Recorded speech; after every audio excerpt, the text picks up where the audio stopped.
I mean, it's fantastic with COVID. COVID, I know we can talk about it now, it was amazing. I used to say to people all the time, who have you seen die? Do you see a pandemic? Yeah, on the news. No. Do you see ambulances rushing back and forth everywhere? Do you see bodies on the street? Do you see lines outside of hospitals? Do you see a pandemic? How a pandemic would look? Do you see a pandemic? Oh, but my friend's grandma, your friend's grandma was 96.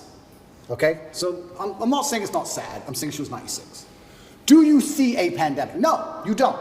But they have just lied to you so many times that you're ignoring your own eyes. That's the final stage of the slave mind. It's the final stage of it. The final stage of the slave mind is when your eyes tell you this is green, but the news told you it was blue. So it has to be blue.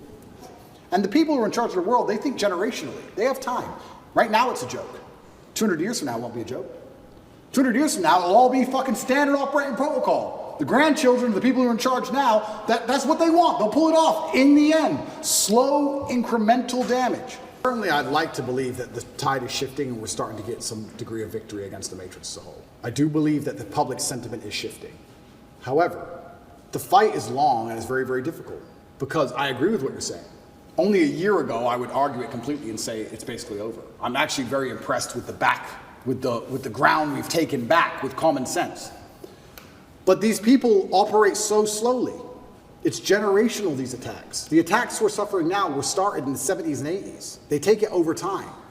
I do believe that, yes, we can win, because I don't think you can fight to the best of your ability if all hope is lost.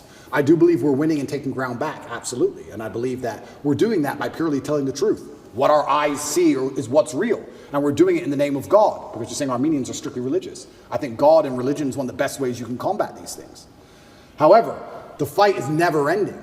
Because they're never ending going to try and implement. You talk about ESG scores, this garbage they put together, that's not going to end. It's just going to get worse and worse and worse over time. But I'm saying you get to degrees of power and levels of power where you don't care about money. I'll give you a perfect example of it. I know we keep going back to this, but it was actually a massive pivotal event in awakening so many people was the COVID scam. I said this multiple times in many different countries I visited. I said, if they cared about you, they would have left everything open, maybe put a tax on everything, extra tax percent, whatever, and built hospitals. Why didn't they do that? Why did they lock you all up? Because it's a mass compliance exercise. They want you to comply. They don't give a shit about your health. They just want you to comply. They want to test how many people comply. And people were saying, yeah, it's all about money. It's all about profit. And I said, that's actually a very optimistic way to look at it. I think that if you destroy the economy and lock everyone in their houses and destroy everyone's businesses, you don't care about money. You're beyond money. You're above money. You want power and you want control. Because once you become actually rich, you learn that the world is all just about people, right? The best things in your life are people. The best things in your life are family. The things that make you happiest are your friends. Your life experience is the best if you have good team around you, good assistants, good helpers, good staff, whatever it is. It's all about people and controlling people. What do you want money for? To get other people to do what you want. That's all money is. I want globalism. The whole point of globalism is that they don't care when empires fall. When you globalize the world, then you have a chessboard. I lost the knight. Doesn't matter. Put the bishop. Sack the queen. Who cares? There's so many things I want to say, but I don't want to die. But there's truth. This can be proven and shown even with this current proxy war. Europe and all the gas prices and the inflation rate in Europe has gone to the moon to fund this proxy war in Ukraine. Why has this happened? Because America's in charge of everything, and America has decided that Europe has to bear the brunt of the bullshit for its proxy war. You're going to have higher gas prices, you're going to have inflation, you're going to have mass civil unrest, you're going to deal with it all. And we're going to sit over here and insulate ourselves because we have the global reserve currency. And the war is going to happen over there, and everyone's going to die, and we're in charge. These people are already so deeply entrenched, they print the money. They'll print the new money. They don't care. If they cared about money, COVID wouldn't have happened. They closed the entire economy. I don't think they care about money. I think they control the world to a level where you want to eat? Do you want water? Like, I don't think they give a shit about money. They'll print the new money. They'll change the name of it and print the new one.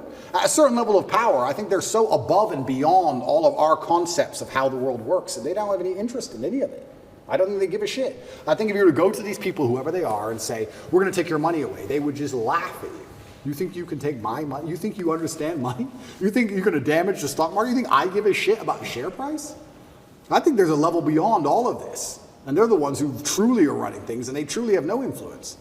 And in fact, the harder they damage the economy and the more damage they do to money, the more people are dependent on governments to eat. That's where communism comes from, right? The more poor we get, the more you need the government just so you have food in your mouth. How can you resist the government if they feed you? You can't. So yeah, and I sound pessimistic, and I'm not pessimistic. And I do believe the answer to all of these things is free thinking and truth and God and communities standing up for themselves and changing the general consensus. I do believe that. Because to a degree, although we talk about people who run the world, to a degree we run the world. Because our tolerance level is what runs the world. There's more of us than them. So to a degree you say, who's in charge of the world? Well, I like to say, well, we are. Because it's all about, we're the abused wife in this relationship. How much crap are we going to put up with? We set the limit. They're going to come at us with everything they can, right? We set the limit. But the problem is they try very, very hard to, one, increase our limit to the max, which is tolerance, and two, to divide us to the point where we don't ever unite long enough. I think the world has always only ever been a battle for influence.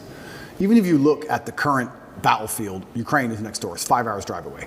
The battle in Ukraine is not just about tanks and trenches and grenades. It's a battle for influence. Who influences the people within this territory?